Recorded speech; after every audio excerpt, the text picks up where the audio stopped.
যাহারা উচিত কথা বলে তা করে কেউ পছন্দ করে না। যখন এই কথাটা বললাম, মা আমার পাশে দিয়ে বয়ে রইলে।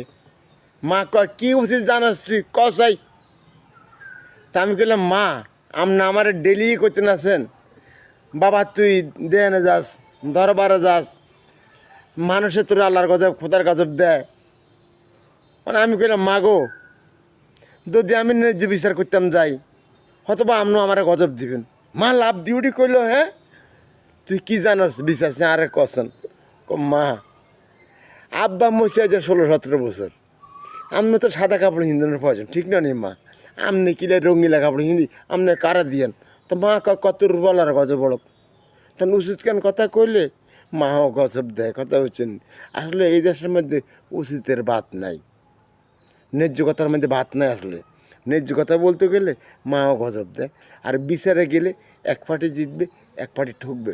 কিন্তু যেই উচিত কথা বলতে পারবে সেই আখাড়াতে দরজা খোলা হবেন। এটাই ঠিক, এটাই ঠিক।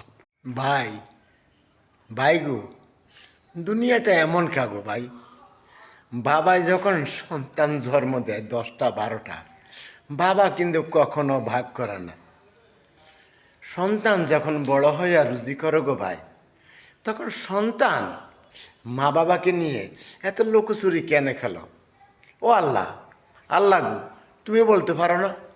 সন্তান কামায় রুজি করিলে আমাদের সাথে লুকোচুরি করে, বাবা তো কখনো লুকোচুরি করে না। সবগুলা সন্তান রে একে নজরে দেখতো, সবগুলা সন্তান আমার কলেজের টুকরা।